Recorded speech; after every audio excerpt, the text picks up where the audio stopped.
eu corto esses pedacinhos aí. Vamos para qual capítulo agora? Saiu no segundo dia, o chefe de menina. Vou falar um pouco desse Jetro aqui. Deixa eu ver. Onde está? Capítulo 2. Vamos falar do nascimento de Moisés já. Isso. Lei das águas. E foi-se um da casa de Levi e casou-se com uma filha de Levi, e a mulher concebeu e deu à luz um filho, e vendo que ele era bom, escondeu 3 meses. E não podendo mais esconder, tomou para ele uma arca de junco e betumou-a com betume e com piche, e meteu nela o menino e pôs no carriçal sobre a beira do Nilo. Ficou de longe a irmã para ver o que lhe aconteceria. E desceu a filha de Faraó para se banhar no Nilo, e as suas criadas andavam do lado do Nilo, e viu a arca dentro do carriçal, e mandou sua criada, e o pegou. E abriu-a, e viu o menino, e eis que parecia um moço que chorava, e teve compaixão dele, e disse: dos meninos dos hebreus é este. E disse sua irmã, a filha do Faraó, a irmã do menino: queres que eu vá chamar para ti uma mulher, uma das hebreias, e que amamente o menino para ti? E disse ela, a filha de Faraó: vai. E foi a moça e chamou a mãe do menino, e disse para ela, a filha do Faraó: leva este menino, amamenta-o para mim, e eu te darei o teu salário. E tomou a mulher o menino e o amamentou, e cresceu o menino, e ela trouxe a filha de Faraó, e foi para ela como filho, e chamou seu nome Moshe, e disse: porque das águas o tirei. Foi naqueles dias, e cresceu Moisés, até aqui o nascimento e a primeira estratégia de livramento que Deus deu, né? Engraçado que quando a gente estuda Brit Hadashah também a gente vê Jesus, né, tentando ser morto. Faraó, na época, que na figura de Herodes, manda matar também todos os meninos, né? 2 anos para baixo, daí vem o texto, Raquel chora por seus filhos, né? E a saída foi fugir para o Egito também. E o senhor tentar, ele estava dentro de, como parecia a Arca de Noé, revestido com betume, que depois Deus destrói a humanidade com águas e destrói o inimigo A salvação veio pela arca de novo. de novo. Né? Aliás, as 2 palavras só, perdão, as únicas 2 vezes que usa a palavra arca é aqui e na arca de Noé. Somente tem 2 vezes a palavra, que agora matbá, eu vou ter que olhar no hebraico, porque eu já não lembro mais como é que é a palavra sexto, arca, né? Mas as 2 arcas da salvação, né? Noé e Moisés. E os 2, depois os inimigos são destruídos, né? Por água. E nos 2 tem a ver com a humanidade, né? Exatamente. E o interessante é A água, isso. água. Salvação também vem das águas, não é só o mal, né? Moisés passou o primeiro período de 40 anos debaixo das benesses do Egito. Sim. Porém, esse período que ele passou com a mãe foi tão fundamental. É tido. Que enraizou, ficou Enraizou. nele. Interessante. Graças a apenas um versículo, nem um versículo para dizer que a mãe ficou com o menino e amamentou. E devolve ele. É muito rápido.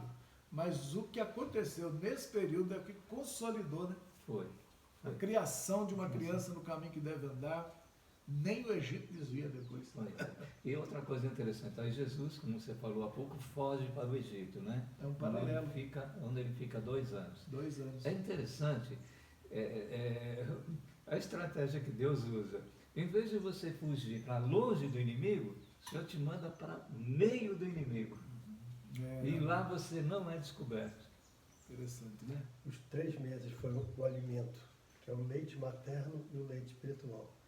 Porque os 2 foi que fizeram com que ele se fortalecesse. Quanto tempo é que ele esperou o menino desamamentar, se não me engano, né? Alguns comentaristas dizem 3 anos. 3, né? 3 anos, não meses, anos. Essa aqui está contando quantos meses, né? Uhum. Eu já ouvi falar até 6 anos. Mas para caber num cestinho e alguém se pega, já tá Não. Não, para Depois que... Aqui não, Ah, tá, sim. aqui é 2 meses. tirar Sim, o sim, desmame. tempo que ele ficou com a Tirar o mãe, desmame. Sim. até desmamá-lo, uns comentam 3 anos, outros comentam 6 anos. 6 anos aconteceu quanto a faixa da Florilda. Ela mamou até os 6. Mas isso não é regra geral. A maioria desmama bem antes. Bem antes, né? Mas acho que ela queria segurar o menino mais tempo, né? Segurar o menino mais tempo e aí eu acho que ela falou, vamos, meu filho, vamos que eu tenho muita coisa para te ensinar antes de você sair daqui. Ok, então, o tirado das águas, Moshe. Vamos ver essa palavra, se tem algum comentário, né? E cresceu Moisés. Porque tem essa expressão, e viu que era bom. Parece quando Deus criou o mundo, né? E viu que era bom. Deixa eu ver a tradução do hebraico, onde foi que cresceu o menino, trouxe, então, vamos ver, alimenta esse menino e pegou os nomes dos pais de Moisés aparecerão mais tarde no capítulo 6, 20. Amram era neto de Levi, o líder espiritual de sua geração.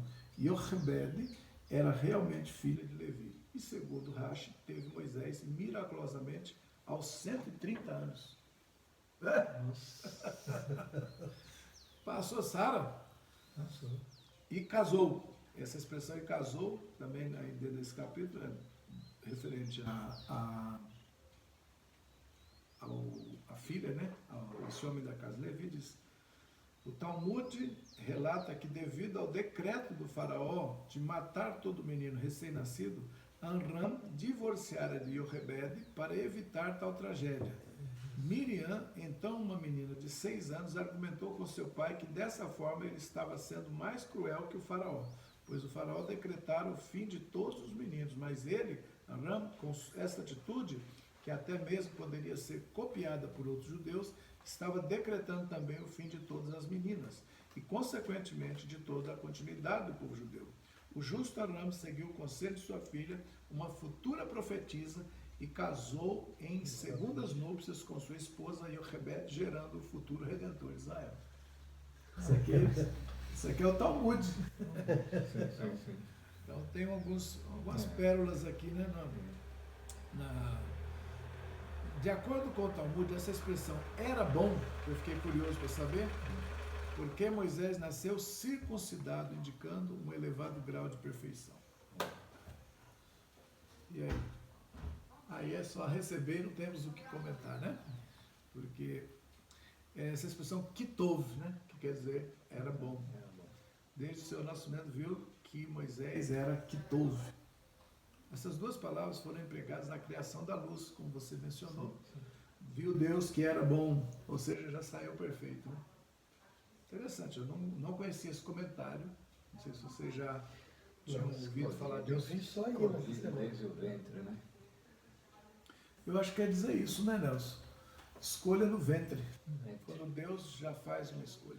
E tem, acho que é em Jeremias, né, que ele diz que eu te conheci ainda quando estava no ventre. Os profetas quase sempre são todos chamados no ventre. Líderes que vão ser, os eleitos de Deus, né, são escolhidos no ventre. Mas uma vez um profeta disse isso para mim, eu guardei muito no coração essa palavra. Ele falou assim, foi o Jair, você conhece bem. Ele diz, Léo, Deus manda te dizer que você foi escolhido no ventre, como muitos são, né? Mas aprovado no dia da sua maior dor. Na hora que ele disse isso, Jorge, parece que eu voltei uns 20 anos e lembrei eu sentado no ônibus, indo para casa, porque minha mãe tinha morrido e eu estava no seminário. Rapaz, aquilo doía tanto dentro de mim, eu tinha que... E eu, Deus, parece que o diabo dizia, tá vendo? Você saiu para estudar para ser pastor e Deus levou tua mãe.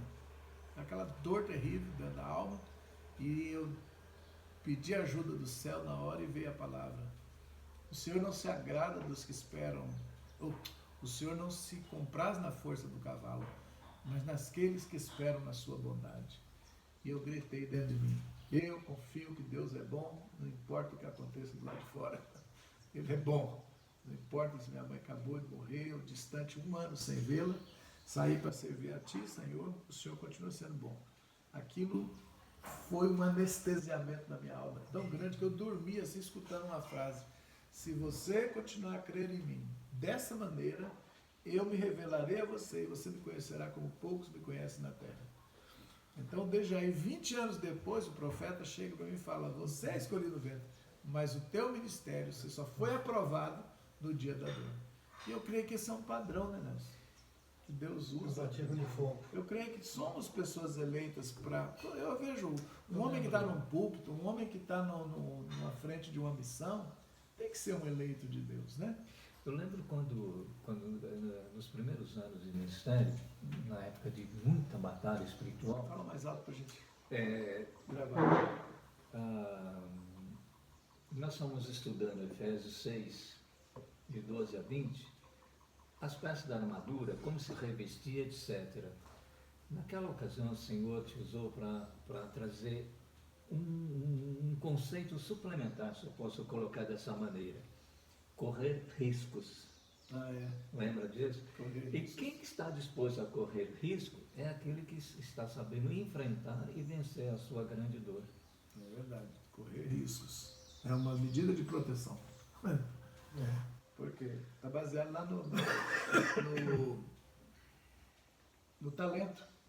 Eu tive medo e escondi. Os outros correram riscos. Então, como é que você é aprovado? Quando você corre riscos também. Não é só ficar no lugar de proteção, deixando os outros... Sair da zona de conforto. E aí, olha só que interessante, voltando lá para Adão. Raízes de iniquidade. A vergonha. Tive medo. Escondi. Medo, escondeu, perdeu a chance. É verdade, Tá o mesmo do talento. E agora vamos então aqui, estamos na casa de Levi, estamos na chegada de Moisés, comparamos um pouco já com o tempo de Herodes, que também mandou matar as crianças, e o livramento de Jesus e também o livramento de Moisés. Você vê que Moisés vai dizer: vai surgir um profeta semelhante a mim, a ele ouvir. E até no nascimento, no livramento, você vê que tem um paralelo. Moisés vai vir semelhante a mim. Moisés é um tipo. De Yeshua, é um tipo do Messias Salvador. Ele fala: o que virá é semelhante a mim. Tanto é que lá na transfiguração, Moshe vai se apresentar a Yeshua e vai prestar conta da lei, e Elias vai prestar conta do profético. As duas vozes de Deus na terra, a lei e os profetas, renderam-se e falaram: aqui fim do nosso ministério, que agora fale você. Pedro ainda quis falar, lembra? Não, vamos fazer tenda, fica quieto, aí ele ouvir. Deixa só Jesus falar de agora em diante. Nem Pedro, nem apóstolo, nem lei, nem profeta. Ouve o filho. Então é um profeta semelhante a mim. Então a gente vê a semelhança até no livramento. Ele é um profeta, Yeshua é um profeta semelhante a Moisés, como ele disse. Mas vamos lá, continuemos, tem muita pérola aqui, né, Jorge? Com certeza. Vamos continuar, gente? Só numa paraxá. Olha, paraxá, eu estou descobrindo assim o plano da salvação, a riqueza. Jorge, o que você comentou? Que coisas que a gente só começou a perceber depois começou a estudar paraxá. Porque a gente já leu a Bíblia, já fez tantos estudos, mas quando você pega especificamente na Torá, você começa a descobrir. O Espírito Santo abre. Abre. Ele abre um livro de revelação que... Dia desses nós estávamos comentando, não sei se, acho que o senhor comentou inclusive na gravação que o senhor fez da Paraxá. Na Bíblia normal que nós encontramos, ele diz: uma maldição em vez de uma bênção. Foi para Jacó e Esaú. Isso, Esaú e Jacó. Aí ele diz assim: mas não sobrou nenhuma bênção para mim. Quando a gente vai ler no outro, você lê na Torá, é uma bênção realmente, não é uma maldição. É verdade, Jorge. Ó, vamos ver aqui, tem uma parte aqui agora que a gente pode trabalhar um pouco, que é Moisés teve alguns discernimentos errados no começo, para depois ter um discernimento certo. Vamos ver sobre isso. Muita gente pensa que o homem de Deus só acerta o tempo todo. Não. Vamos lá. E foi naqueles dias, e cresceu Moisés. Foi ter com seus irmãos e viu suas pesadas tarefas, e viu um homem egípcio ferindo a um homem hebreu. um de seus irmãos.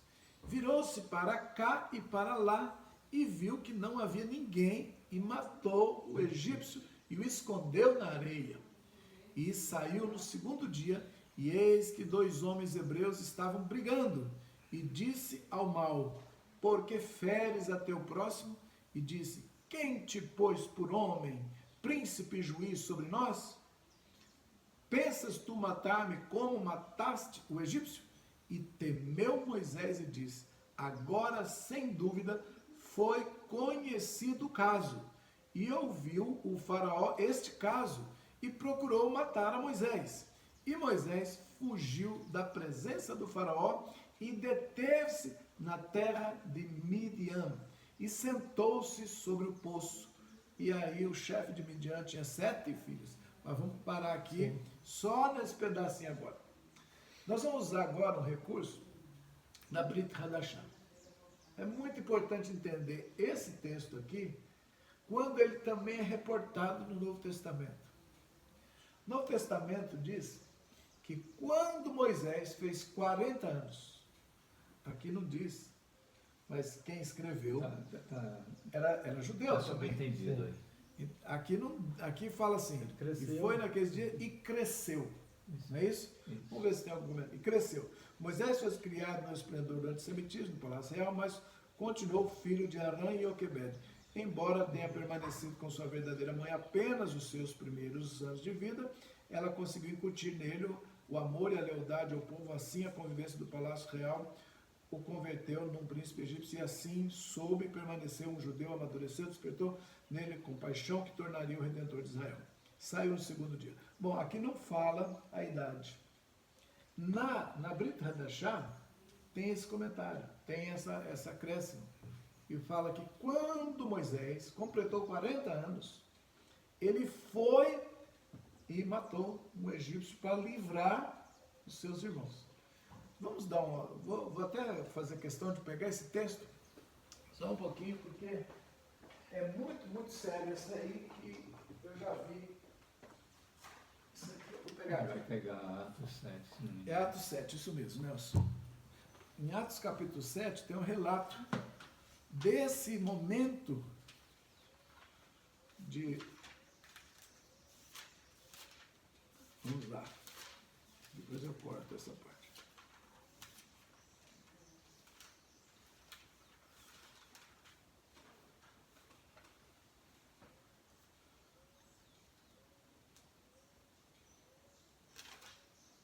Estevão faz uma história, né, Nelson? Um histórico bem feito. Orienta nos últimos dias. Isso aqui.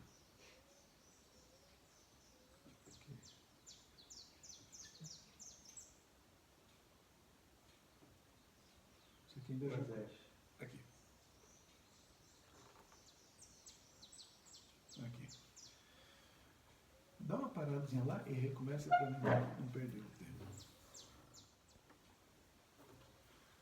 E assim Moisés foi educado, eu estou lendo em Atos 7, 22, foi educado em toda a sabedoria dos egípcios e tornou-se um homem poderoso em palavras e obras. Quando completou 40 anos, Moisés decidiu visitar seus irmãos israelitas. Ao presenciar um deles sendo maltratado por um egípcio, saiu em defesa da vítima e vingou-se, matando o egípcio. Moisés pensou que seus irmãos entenderiam que Deus o estava dirigindo para libertá-lo, mas eles não o compreenderam. No dia seguinte, Moisés dirigiu-se a 2 israelitas que estavam brigando e tentou reconduzi-los à paz, argumentando: homens, vós sois irmãos, por que agridem um ao outro? Todavia, o homem que maltratava o outro empurrou Moisés e exclamou: quem te constituiu autoridade e juiz sobre nós? Acaso queres assassinar-me como fizeste ontem com aquele egípcio? Ao ouvir estas palavras, Moisés fugiu para Midian, onde ficou vivendo como estrangeiro e foi pai de 2 filhos. Então se passaram mais 40 anos, quando apareceu a Moisés um anjo do Senhor no deserto, próximo ao Monte Sinai, em meio às labaredas de um espinheiro que queimava. Ok, aqui temos números então. Aqui nós temos dados importantíssimos para entender aqui. Vamos lá. Quando ele tinha 40 anos, ele vai ser o libertador. Ele decide ser libertador. Mata o egípcio para libertar, porque ele já entende que tem um chamado dentro dele. Pulsa nele libertar o povo. Por isso que ele vai libertar o primeiro. Só que se ele seguisse nesse ritmo... Ele seguiu a força do braço da carne. Ia ter trabalho. Matando um por um não ia ser muito fácil, né? Então, o que acontece? Ele toma uma decisão, e eu não sei qual foi o discernimento dele, que achou que era com 40 anos. Que a libertação do povo de Israel ia vir. É interessante, né? Mas não foi. E ele foge. E fica quantos anos foragido? 40 anos. Outro lote de 40. Então, ele tentou libertar com 40, fugiu e ficou 40 fora. Ok? Quando ele volta, ele está com 80. 80. E diz as Escrituras, que Deus havia profetizado a Abraão, em Gênesis 15, que o povo seria escravo 400 anos. 400. 4 gerações e 100 anos. No entanto, temos um outro texto que diz que Estevão eles... fala 430. Estevão fala que ficou 430.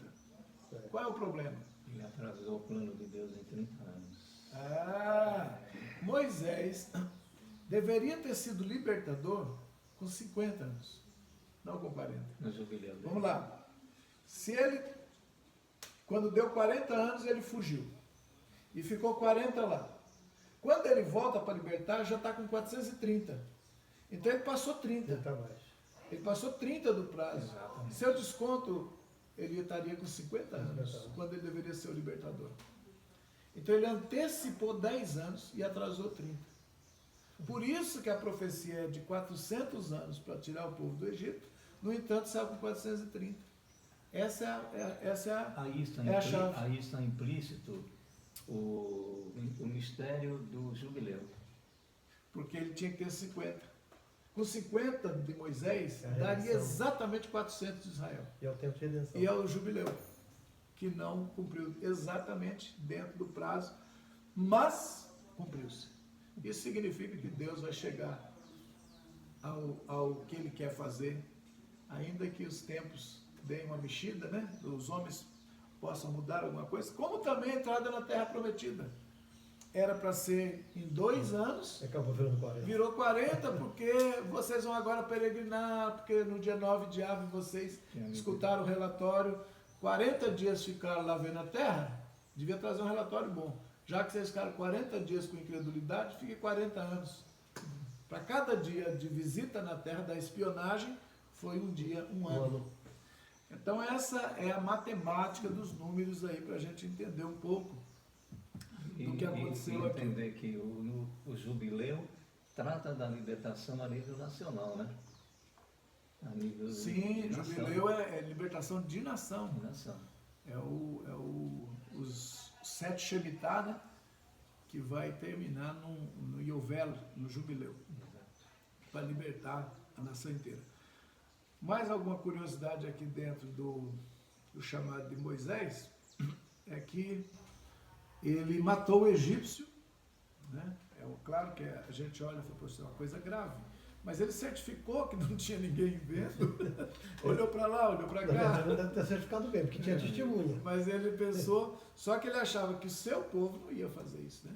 Ah, sim, Eu o creio próximo... que tenha sido o próprio que estava lutando. Exato. E que deve ter contado. Ele descobriu e ele mesmo falou para o faraó. É. Foi ganhar moral lá. Porque ele recusou.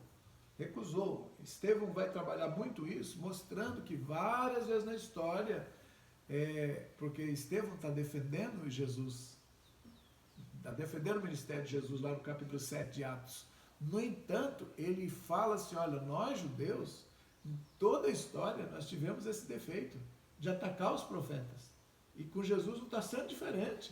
Ele usa esse argumento. Nós atacamos Moisés, nós atacamos José por ciúme, nossos patriarcas. Ele dá uma lista de situações em que o próprio povo de Israel não discerne quem Deus enviou. E para variar, os sacerdotes não entenderam o que ele estava falando e também o acusaram e o apedrejaram. Aí, nem Que coisa. entenderam Estevão. O próprio Então Estevão fala isso, que há uma sequência de erros históricos por parte do povo de Israel, que só depois é que vai admitir. Fazer o quê, né? E Estevão sofreu pedrada por causa disso também, porque ele apontou, quando ele começa a falar disso, dessa dureza de coração, tapam os ouvidos e apedrejam ele. Ou seja, nós não queremos ouvir essa parte ruim da nossa história. Não queremos ouvir dos nossos erros. Olha, povo de Israel, te amo. E sabe o que é interessante? O desfecho disso, lá está o jovem Saulo, aprovando tudo aquilo. Do Sinédrio, dos 70. Ah, Dos 120, aliás. O sucesso do apostolado de Paulo está ligado às palavras de Estevão. Senhor, perdoa, não sabe o que está falando, não sabe o que está fazendo. Perdoa. Eu falo assim, sabe, dessas falhas históricas, né? Mas, porque pontuamos nessa hora, mas quando você vê o bojo, na história de José eu entendi bem que Deus usa tanto a maldade do homem quanto a bondade. Ou seja, se não usasse o ciúme, a maldade dos filhos, dos irmãos, para mandar José para o Egito, como teria o livramento? Então é besteira a gente ficar tentando avaliar o mal ou o bem das pessoas. Não é assim que funciona a vida. Não é assim que funciona Deus. O que você é bom, eu posso ser carente. O que você está em falta, eu posso suprir.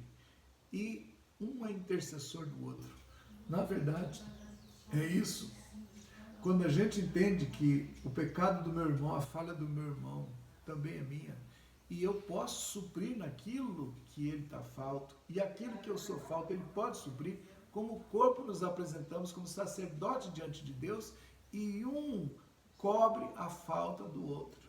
Quando isso é feito com a consciência, quando isso é feito com maturidade, nós eliminamos a força satânica que é liberada quando alguém erra, porque também teve alguém que se arrependeu. Eu penso assim, um cobre o outro. Amém? Ninguém é perfeito. Mas como corpo nós nos suprimos. Né? Então essa história desse menino aqui, né? Moisés, que aos 40 anos teve que sair correndo, porque matou o egípcio. Tem uma lição espiritual muito forte. Eu posso falar pessoalmente o que aconteceu comigo. Eu, como libertador de Israel, né, o nome que Deus deu no nosso ministério, Jorge, eu estava lá no Egito, lá no Sinai, no hotel que tem, na subida do Sinai, as caravanas passam por lá, e eu me afastei, sentei lá numas rochas vermelhas, fiquei olhando e falando, Deus, por que o Senhor está me chamando de Moisés? Moisés não, Moshe. Por várias vezes eu escutei no meu espírito, ele não falava Léo, falava Moshe. Aí eu perguntei, o que o Senhor viu em Moisés que o Senhor gostou? Ele diz, ele matou um homem. Eu falei, o Senhor gostou disso? Eu vou ter que matar um também. Ele matou um egípcio. Eu falei, e o Senhor quer que eu faça isso também para o Senhor aprovar meu ministério? Ele falou, quero. Ele me fala quem é, quando eu chegar no Brasil. Matou já. Ele diz, mata esse egípcio que habita em você. O velho homem é o egípcio que está sempre batendo no judeu. O judeu é a nova natureza sua em Cristo e o egípcio é a sua velha natureza. E um está matando o outro. Então, se você conseguir matar esse egípcio, você se levanta como libertador, não só seu, mas dos seus irmãos.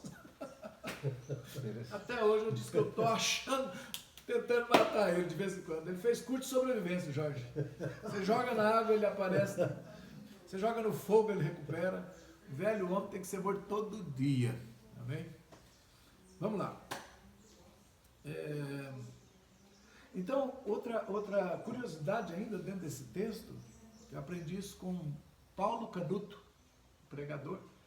Ele fala que quando Deus foi tratar com Moisés, lá para ele voltar para ser libertador, ele fala assim, Moisés, jogue seu cajado. Casado. Que depois vira serpente. Aí ele vira serpente, pega ele, pega pelo rabo. E aquele pega ali, Moisés, com medo daqui, conseguiu. Viu que ele tinha autoridade. Deus falou tipo assim, Moisés, eu não estou te enviando de volta como você saiu de lá, fugido, cheio de medo. Você vai voltar com uma autoridade. Você não vai libertar mais matando um por um. Você vai libertar com o meu poder. Essa é a lição. E aí, Moisés mete a mão na sua blusa aí. Colocou ali em cima do peito. Enfia ela. Tira. Lepra. Moisés, você está com um problema no coração, Moisés. Você está aí com foi uma linguagem má. Lembra a causa de lepra? Lashon Hará. Como que entrou isso em você, Moisés? Como é que você está com tsarato? Você está com lepra? Lashon Hará. Onde foi essa Lashon Hará? Foi naquele dia que Estevão descreve.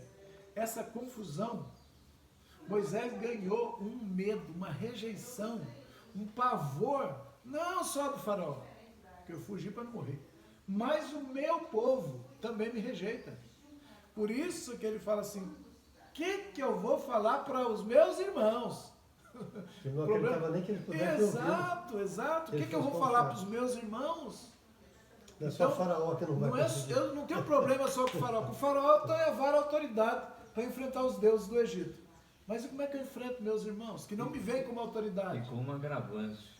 Era gago, não sabia se expressar. Não tinha... E outra, olha a curiosidade. Quando ele estava no Egito, ele era poderoso em palavras. Como é que ele ficou gago? A rejeição. Tirou a segurança. Aquela pergunta, quem te pôs como juiz para nós? Quem te enviou aqui? Por ele pergunta, Senhor, eu vou para lá, eu tenho que falar quem me enviou. Me fala teu nome, porque eu tenho que chegar lá. Eu estou com essa pergunta na cabeça há 40 anos. Dizendo, com que autoridade eu vou fazer?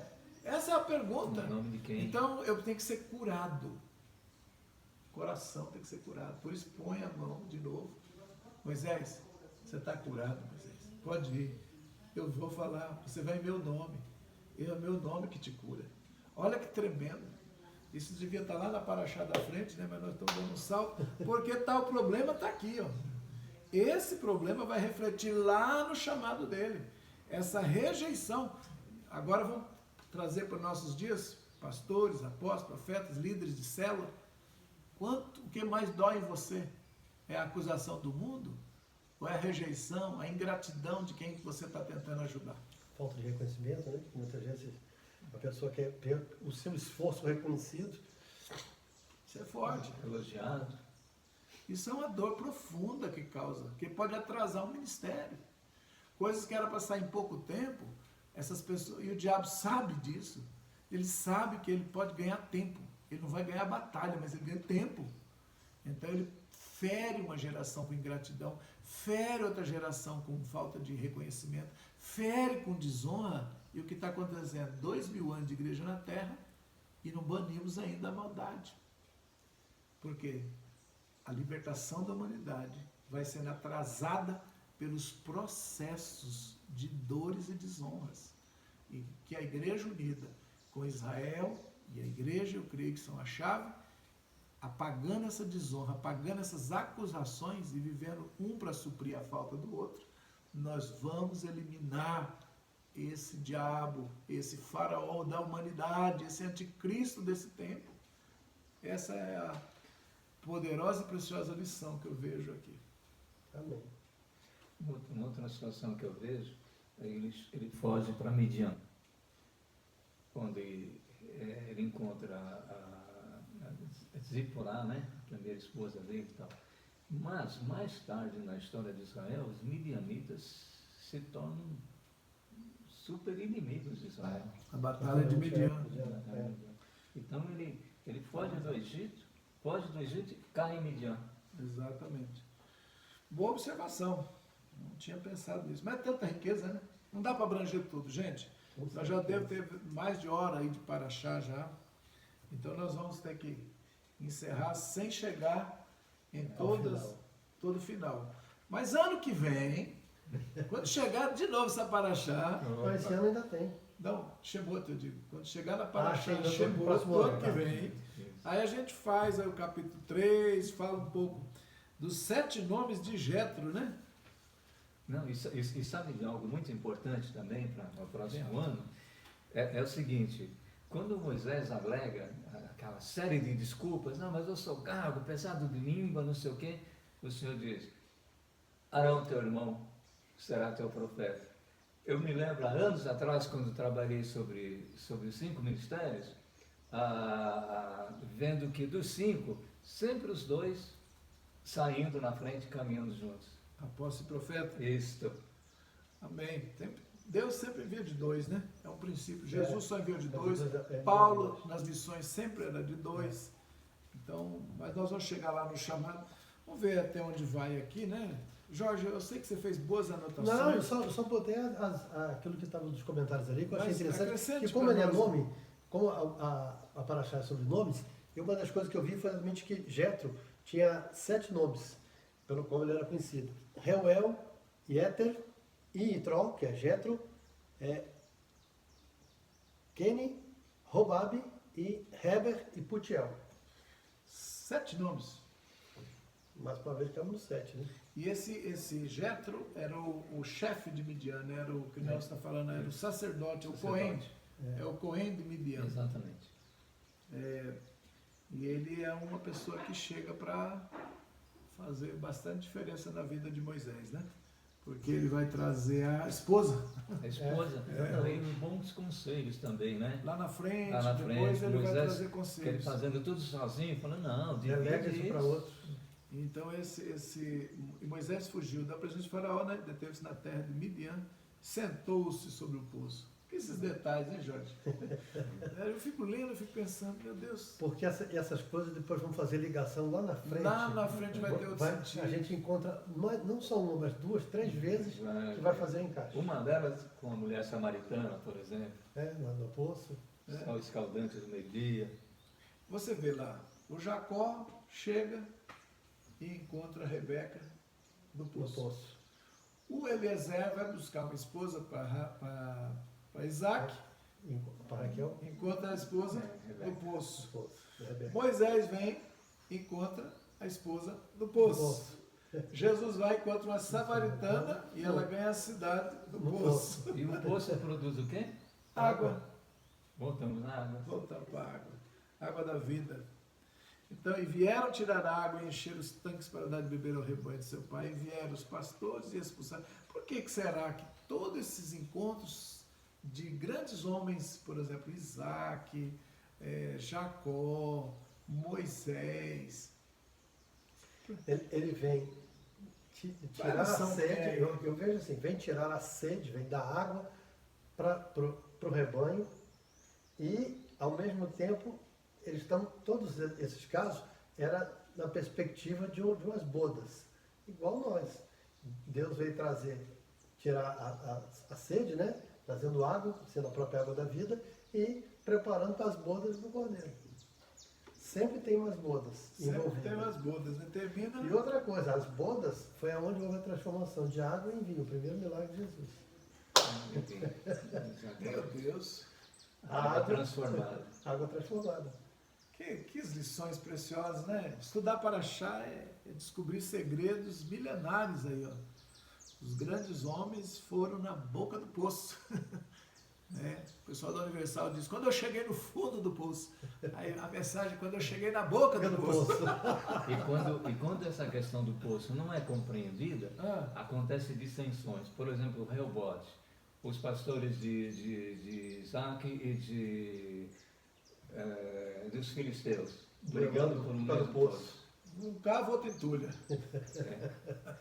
Abraão se tornou rico, segundo algumas tradições também, porque ele detinha a técnica do poço, de fazer poço, cavar poço, passou para Isaac, que aprendeu também a cavar poço, desentulhar e cavar, passou para Jacó, que aprendeu também, foi lá para a terra de Labão, e lá fala que ele estava na boca do poço, e isso vai depois para o Egito, se eu não me engano, tinha um comentário que eu li, agora a mente está apagando, mas essa técnica de águas em regiões desérticas, consegui, porque a gente tem que lembrar que eles foram para o sul, né? O sul de Israel e deserto Sinai. E apesar que lá foi só no milagre, né? Água da rocha. Então é uma história que vai se repetindo, essa questão de boca do poço, e vai chegar até o poço de Jacó e a Samaritana, que também Jesus mostrando a salvação. Ou seja, é uma figura que aparece muitas vezes, essa figura da noiva, do poço, da água, do rebanho, né? Tem lições aí, Jorge, você está coberto de razão aí com essa questão mesmo, é um bom comentário. Porque eu lia antes, sempre lendo pela Bíblia. Quando eu resolvi comprar a Torá e pegar pela Torá, eu pude ver. O problema é que a Torá, ano passado, em janeiro, custava R$40, agora custa 180. É melhor comprar logo, acho que ela suba mais. Mas ela está disparando, porque a procura foi tremenda. A gente chega na livraria e já não consegue mais encontrar. Você vai, não, acabou. Aí você procura nas outras, você encontra uma, e eles estão comprando e vendendo, ou seja, a procura está muito grande. As pessoas estão buscando a Torá.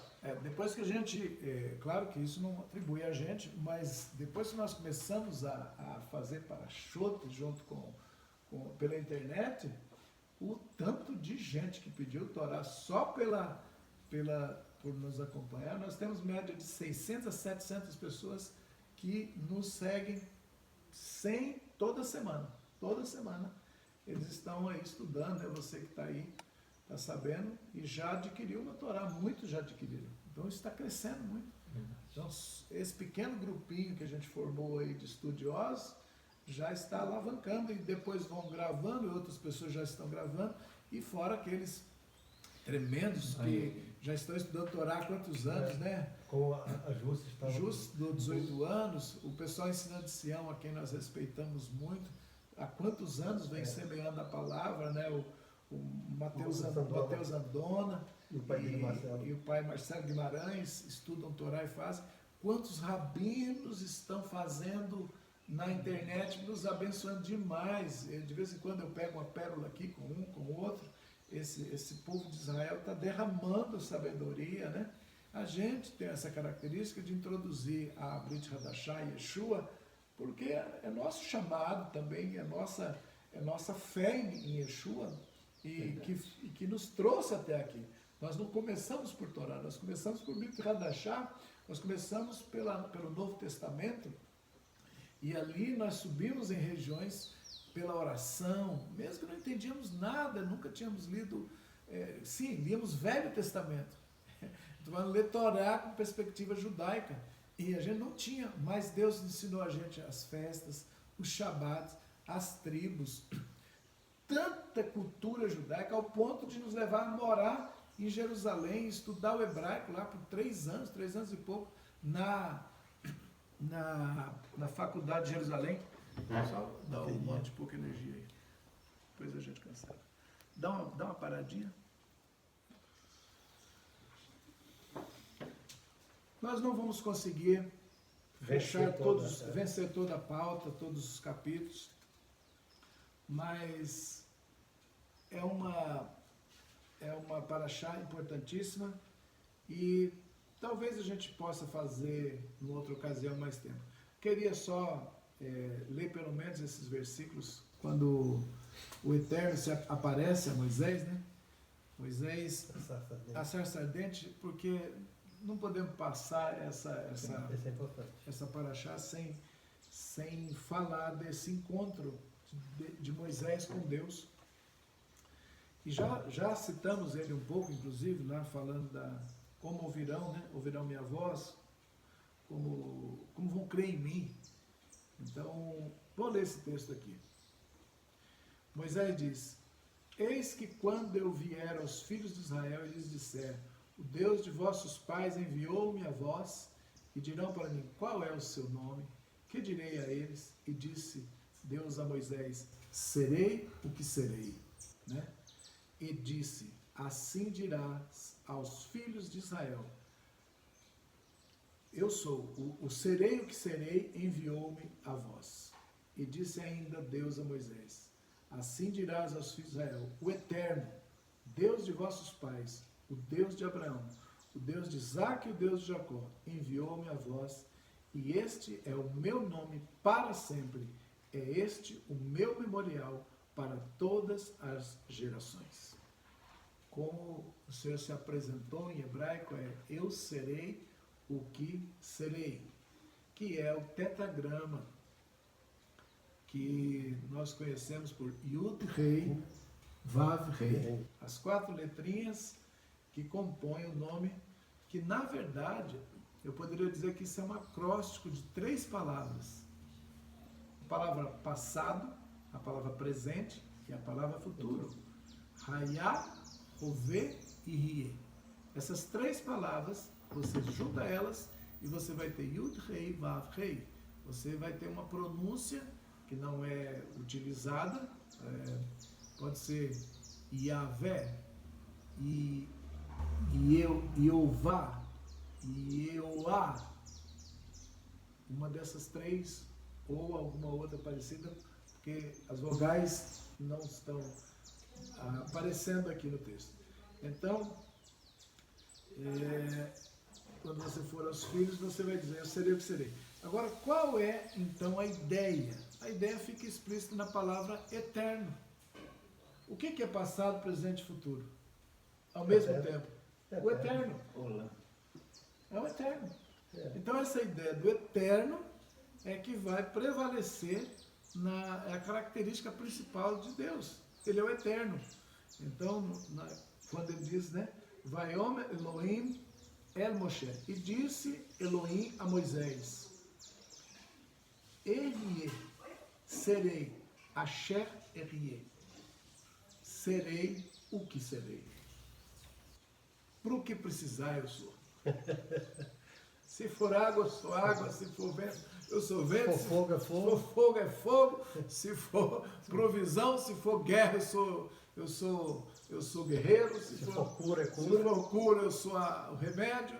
Então, serei o que Se for serei. provisão, eu sou provisão. Se for paz, eu sou paz. Se for justiça, eu sou justiça. Pronto. E assim por diante. Então, ele é eterno, fora dos tempos, para toda a eternidade, ad olam, até para sempre.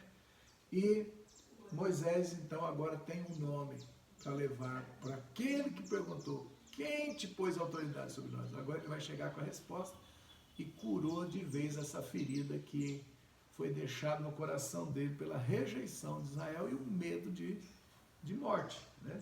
Então, aqui está a resposta. E, como o Nelson já disse, chamou Arão, não teve problema de companheirismo. Eles não me crerão, nem ouvirão a minha voz, pois dirão, não apareceu a você o Eterno. E disse para ele o Eterno, quem é isso na tua mão? Aí entrou a questão da autoridade, do cajado, né? Deus deu uma arma para Moisés, é um cajado de autoridade, um símbolo de autoridade, que está lá no Salmo número 2. A vara de ferro com que regerá as nações. E vai quebrá-las como quem quebra uma botija de barro. Então essa figura da vara, ela é autoridade. Nós vamos estudar mais sobre isso. Já falei um pouco da lepra no coração, que simboliza, né, a cura que Deus fez a ele. Ou seja, um homem para ser enviado por Deus para uma missão, ele tem que ir na autoridade, no poder de Deus, mas ele tem que ir curado. Porque um coração ferido põe em risco toda a autoridade, pode jogar essa autoridade para Satanás por causa de desequilíbrios, por causa de inferioridade, por causa de iras, por causa de angústia. Tudo que tiver mal resolvido na alma, joga fora a autoridade. Então, 2 coisas, autoridade e cura emocional.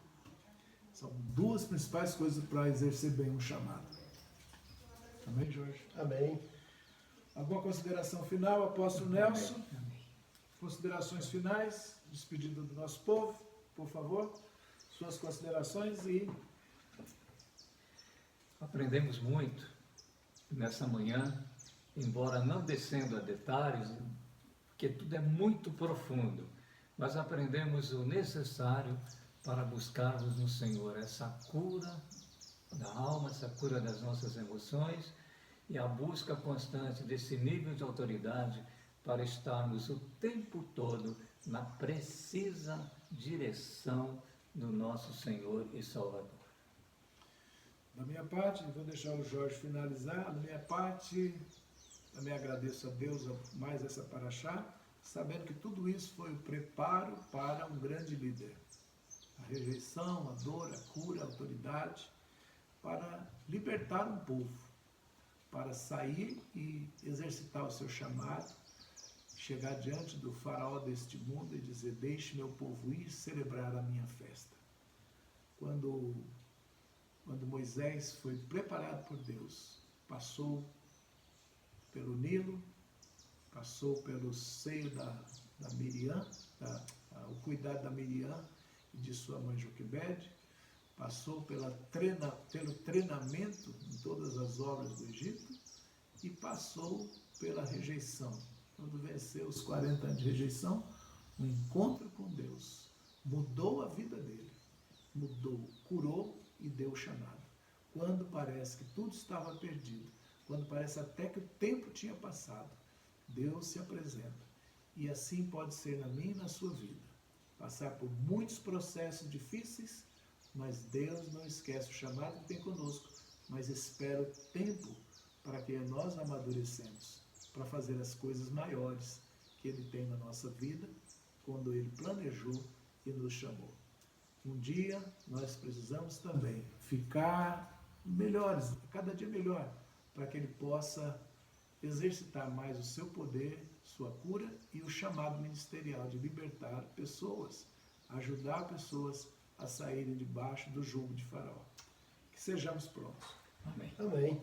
Que nós possamos botar em prática tudo isso, porque a gente lê, ouve, entende, fica maravilhado com as riquezas, mas nós precisamos colocar isso em prática nas nossas vidas. Então, que nós tenhamos essa capacidade de assimilar esse conhecimento, colocando isso em prática, desejando ardentemente que, assim como a sarça ardeu, que nós possamos estar ardendo, crepitando em nosso coração o desejo dessas mudanças, dessas transformações, para que nós possamos, primeiro, alcançar a nossa libertação e poder libertar os outros.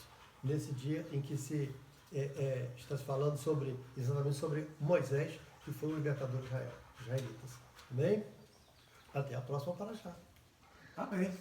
Até a próxima. Deus abençoe a todos. Amém.